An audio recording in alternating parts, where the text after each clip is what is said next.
Овны, приветствую вас. Меня зовут Ева Лехцер, вы на моем канале.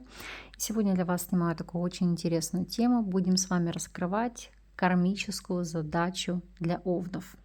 Почему именно такая тематика, для кого она актуальна, кому вообще стоит смотреть? Естественно, что это будет обобщенная информация. Почему? Потому что наиболее точная кармическая задача и просчет это будет согласно матрице судьбы. Это обращение к кармологу, где четко учитывается не только ваша дата, но и время рождения. То есть все нюансы, чтобы максимально точечно просчитать то, что вам прописано в этом воплощении. Но, тем не менее, базовые кармические задачи никто не отменял. И могу сказать так, это пусть и обобщенное для каждого знака зодиака, но, тем не менее, возможно для вас даст понимание причинно-следственных связей, а карма – это действие. Как следствие, мы здесь будем понимать, как вам нужно действовать, чтобы это воплощение вы прошли максимально комфортно, ну и проработали, возможно, негативную карму прошлых жизней. Итак, вы у нас ведущий знак зодиака, с вас открывается зодиакальный круг, и, как вы знаете, сигнификатором вашего знака зодиака является император колоды Таро. Император как стихия огня, как само воплощение контроля, дисциплины. Сама по себе ситуация, когда весь мир у ваших ног, и эти энергии будут преобладать всю вашу жизнь. Так что же будет вашей основной кармической задачей? Как правило, поймите, под созвездием Овна рождаются люди с очень молодой кармой. Почему? Потому что жизнь, которая вам дана, это по сути одна из первых воплощений. Но предыдущие жизни, в которых, допустим, вы были, допустим, первое воплощение, да, вы там проявляли себя как личности смелые, довольно-таки решительные, потому что под эгидой императора, те, которые перевоплощаются, это люди с позиции «сам себе хозяин». То есть вы не боялись жертвовать собой во имя кого-то, ради кого-то, ну и как следствие вы всегда готовы постоять за справедливость и благополучие близких.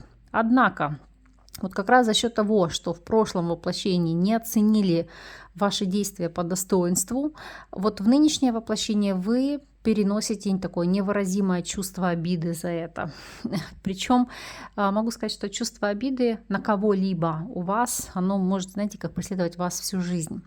Поэтому основная из кармических задач для вас является ситуация, когда вам нужно пересмотреть свое отношение к этому. То есть не ждать, от добра добра не ищут, не ждать похвалы, не ждать вознаграждения.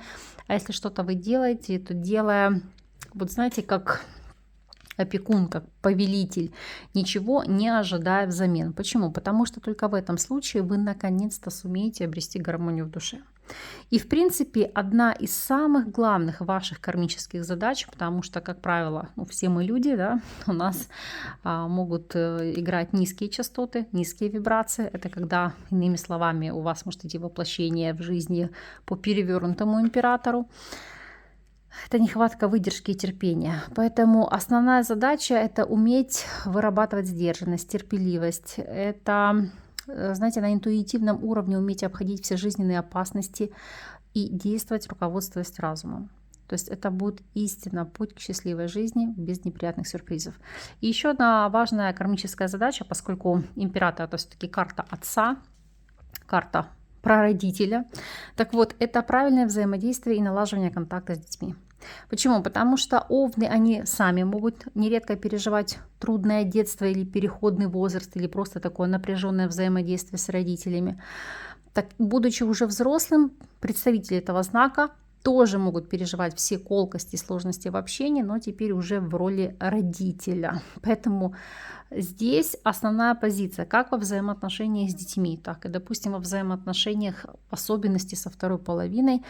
Ваша карма – это преодоление собственного гнева, вспыльчивости. Нужно обучаться чуткости и умению идти на компромиссы.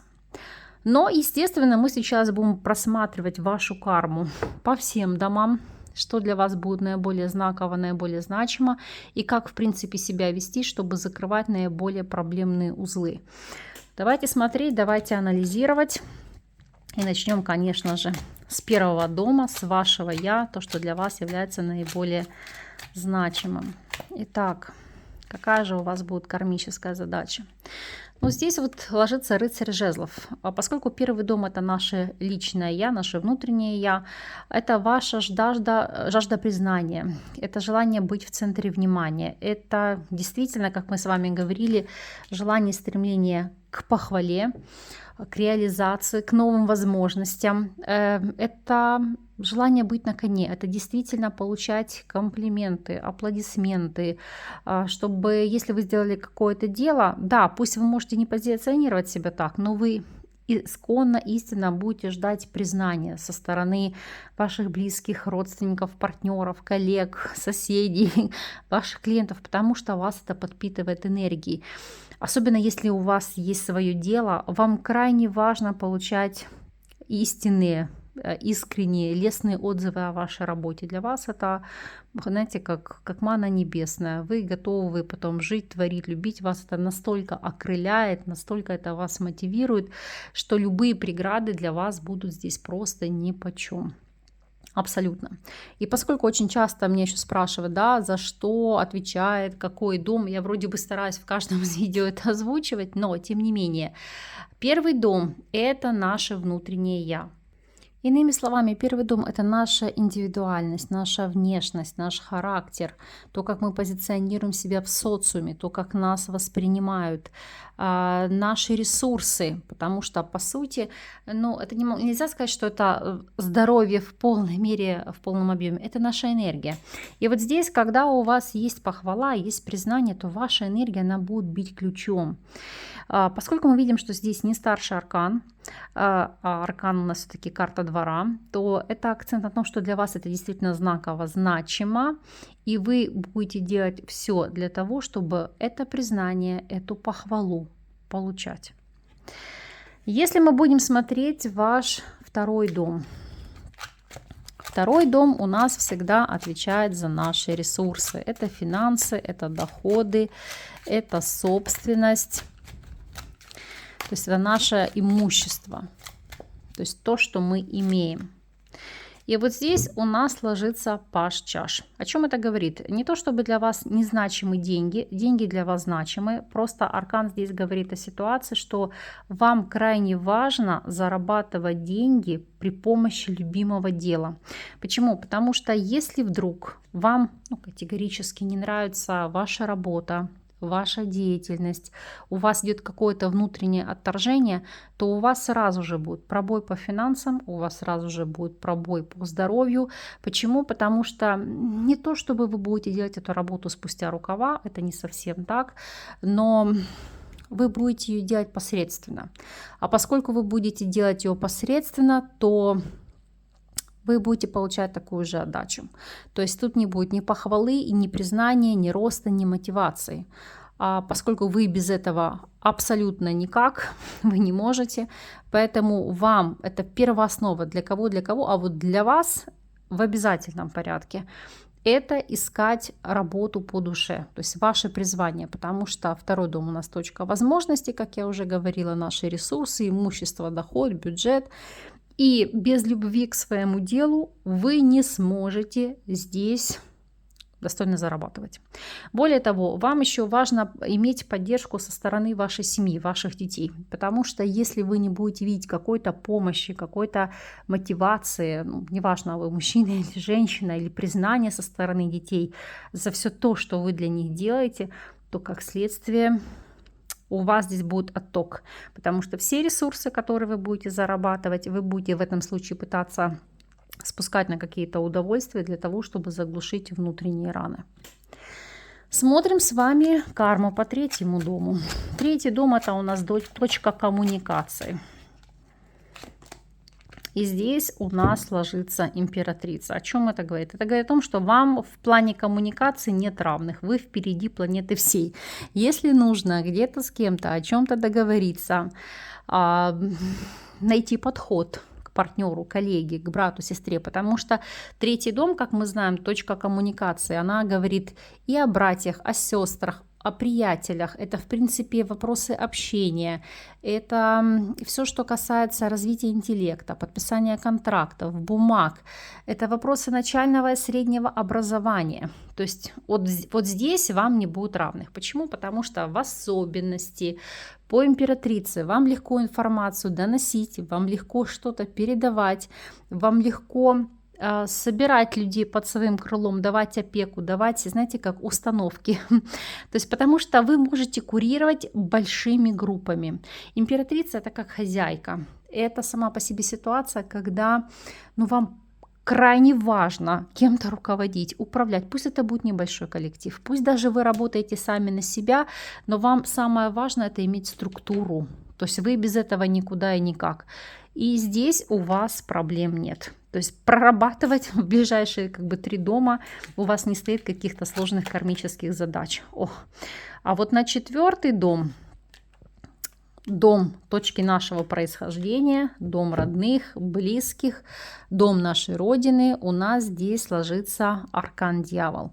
Не зря говорят, что все наши проблемы, все наши корни тянутся из детства, а поскольку 4-й дом, как мы знаем, точка происхождения, потому что это дом семейных корней, родительского дома, собственного дома, недвижимости, родины, взаимодействие с отцом, с матерью, взаимодействие с нашим бессознательным, то вот здесь аркан Дьявол говорит о вашей зависимости. Сейчас объясню, какого рода.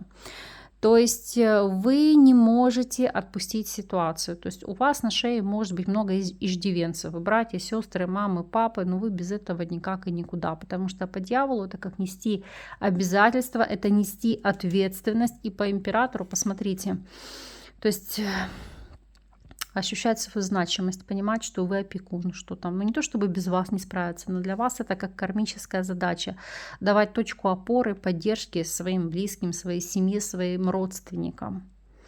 И опять же, как это ни странно, хотя вы знак огня, и вы очень, знаете, как я говорю, мобильны, с вами крайне легко. Собрались, поехали, тут же переместились. Но при всем при этом вам тоже важно иметь свой собственный угол, свою какую-то точку независимости, точку безопасности, потому что когда вы этого не имеете, вы теряете чувство контроля и стабильности. Поэтому здесь, вот если мы будем смотреть, у вас наиболее сложная карма, кармические задачи все-таки проходят по 4-му дому. Смотрим для вас 5-й дом. Что здесь относительно кармы? И здесь у нас с вами ложится 4 жезлов. Поскольку у нас 5-й дом – это точка влечений, то есть это все, что касается удовольствия, азарта, творчества, искусства, успеха, славы, детей, развлечений, отдыха, любви, любовников. 4 жезлов. О чем она здесь говорит? Вам крайне комфортно должно быть в вашем доме. То есть легкость, все на своих местах. Пусть это будет и хаос, и беспорядок, но все равно вы должны знать, где какая безделушка лежит. При всем при этом родные стены греют. Вам крайне важно иметь эту вот энергетическую подпитку от своего места.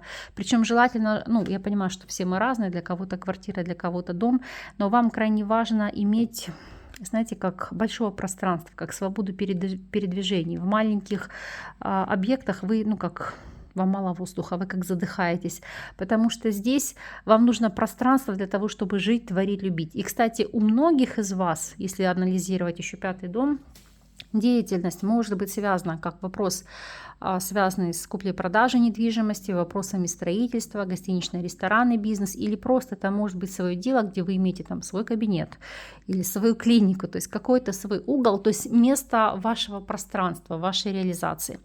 Безусловно, не каждый может быть, как говорится, птицей свободного полета. Многие из нас являются наемными сотрудниками. Но в этом случае для вас крайне важна зона комфорта. То есть настолько комфортно обустроенное место, где, я говорю, пусть даже хаос и беспорядок, но так, как вам нужно. Потому что вас это подпитывает энергетически. Но опять же, ваш дом – ваша крепость, потому что 4 жезлов здесь крайне важно выстраивать стабильные, грамотные взаимоотношения с детьми, потому что для вас это также основа стабильности. Смотрим с вами 6-й дом. Что проходит у вас по дому работы и здоровья. Поскольку у нас 6-й дом — это точка силы, это повседневные заботы, это обязанности, это все, что касается болезней, лечения. У вас здесь ложится 10 чаш. Здесь только может быть ситуация проработка наследственных хронических заболеваний, каких-то других проблем, связанных с вопросами карьеры, поиском себя или предназначения. У вас такой задачи здесь не стоит. Поэтому здесь 10 чаш — это радость, это полнота жизни, но единственный для вас может быть аспект — это хронические, то есть наследственные заболевания, но не более того. То есть это для вас, даже если это есть хронические заболевания наследственного порядка, ну, допустим, у кого-то это может быть, не знаю, там склонность к варикозному расширению вен. Ну, проблема, да, но не критичная, то есть с ней можно жить. Смотрим, что у вас по 7-му дому. А вот по 7-му дому ложится у вас здесь аркан повешенный. Почему? Потому что вы крайне зависимы от 7-го дома. Сейчас объясню почему. Смотрите, ваша ось 1-й, 7-й дом. Потому что это, по сути, интеграция вашего я. Ваше я крайне зависимо от личных или партнерских, то есть деловых взаимоотношений. И здесь даже падает аркан повешенный. Вам крайне важна коммуникация, вам крайне важна кооперация. Сейчас объясню. То есть если, во-первых, для вас оплотом стабильности является наличие личной жизни. То есть неважно, вы в браке или у вас просто любовные отношения, но для вас это энергетическая подпитка, потому что, как бы это странно ни звучало, но тем не менее вы очень много берете от партнера, вы фактически напитываетесь, ну, или от партнерши. Если это касается вопросов просто взаимодействия с другими людьми, вам крайне важно, чтобы пусть был один, но очень хороший стабильный друг, на которого вы можете положиться, потому что повешенный — это некая энергетическая созависимость. Более того, если мы будем смотреть партнерские деловые взаимоотношения, то вам намного легче вести бизнес или кооперацию в партнерстве с кем-то. Пусть это будет партнер по браку, по отношениям, или это там будет просто бизнес-партнер. Но у вас это получается как, знаете, ну вот легко, на одном дыхании, чем если когда вы что-то тянете в одиночку. Хотя вы хотите быть главенствующим в этом вопросе, но тем не менее вам всегда в подспорье нужен человек. И вот здесь для вас это проблемная ситуация, потому что не всегда за счет вашей тоталитарности удается выстроить нормальные партнерские взаимоотношения. И неважно, они личного характера или же наоборот это просто дружеские или социальные связи. Поэтому для вас это проблемная точка. Давайте смотреть с вами, анализировать. Будем 8-й дом. О чем там идет речь?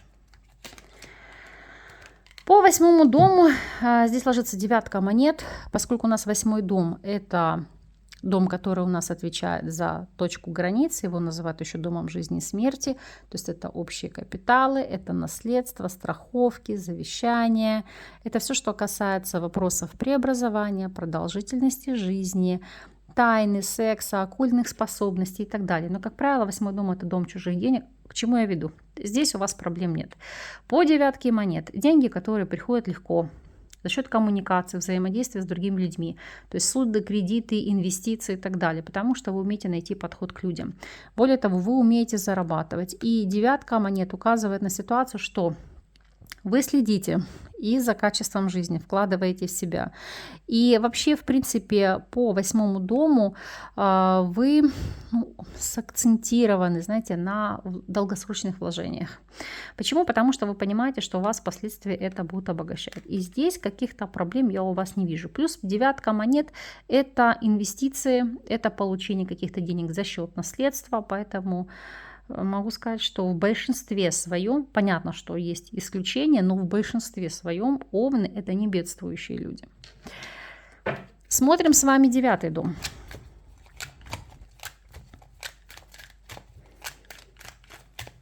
Девятый дом. По 9-му дому у вас здесь ложится паж жезлов.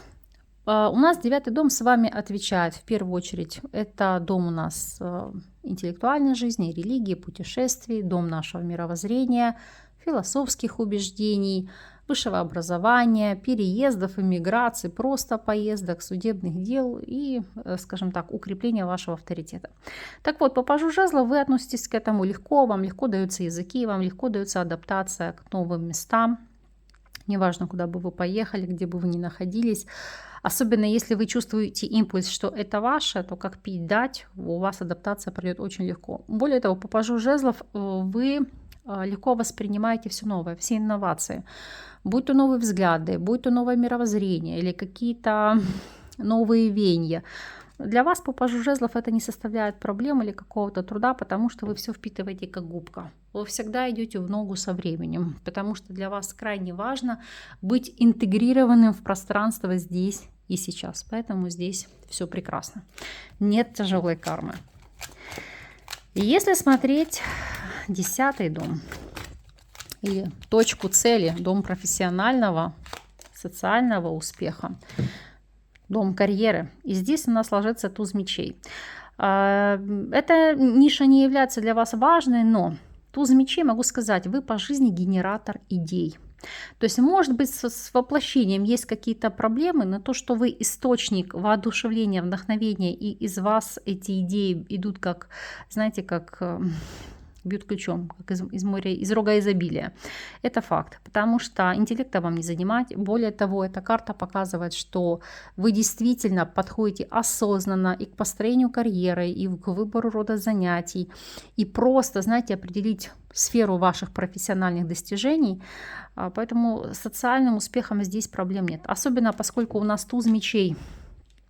Как правило, это люди интеллектуального труда, будь то даже юристы, будь то даже врачи, или даже если вы каким-то образом завязаны там с вопросами недвижимости и прочего, неважно.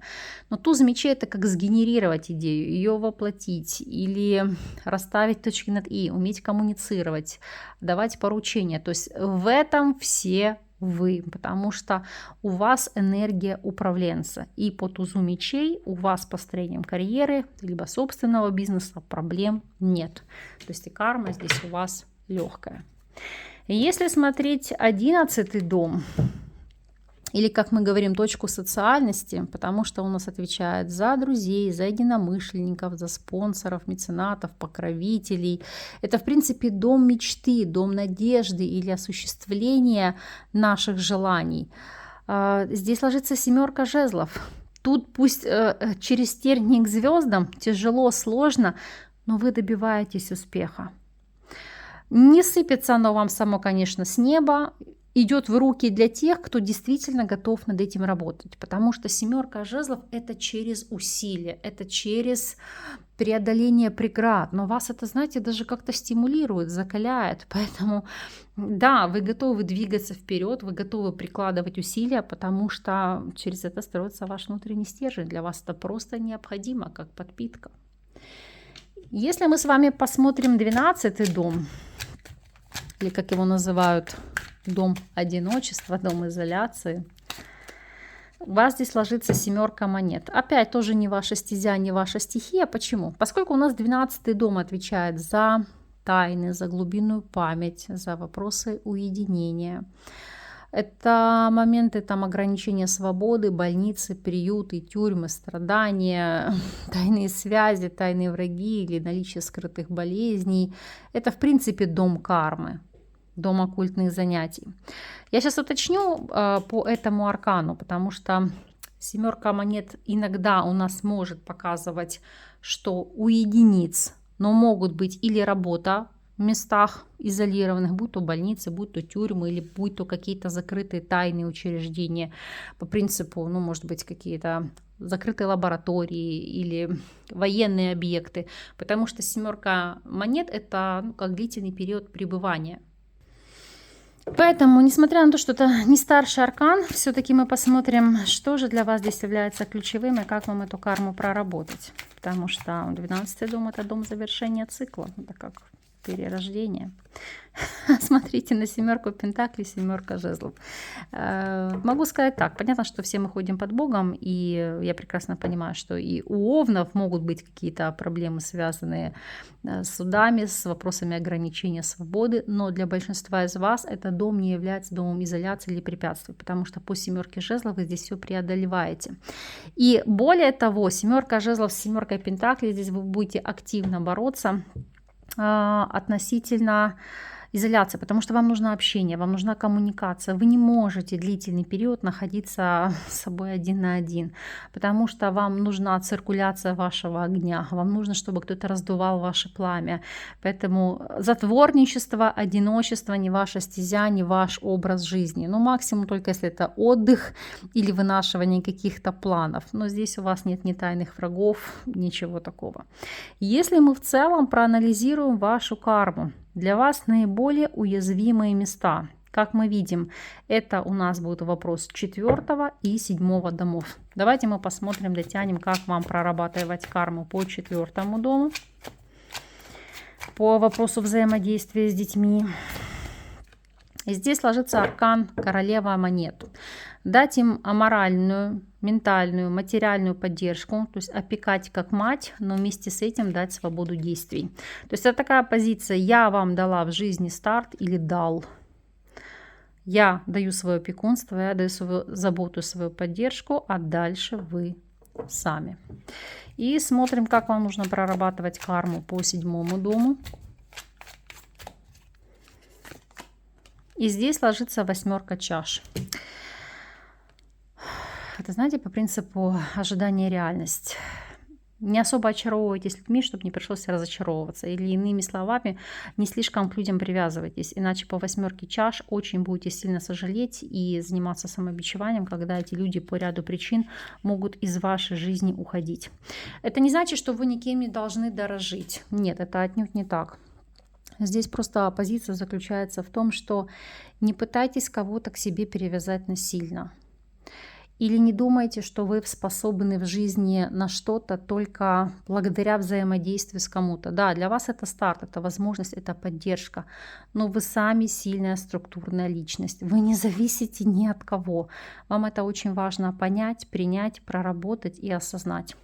Понятно, что кто-то из вас уже, скажем так, пришел к этой идее, к этой цели, к этой задаче, но для кого-то это еще по-прежнему остается загадкой. Так вот, помните, что вы самодостаточная единица, что вам все по силам, все по плечу, и вы сами, вне зависимости от того, вы женщина или мужчина, вы можете дать и опеку, и опору, и быть сильным тылом, надежным, и в принципе тем человеком, который структурирует жизнь, помогает, направляет, опекает, то есть дает весь мир у ног, все то, чем вы владеете сами. Вам нет равных, поэтому, овны, легкой вам кармы в этом воплощении и не только. Пусть, в принципе, все ситуации в жизни проходят для вас легко.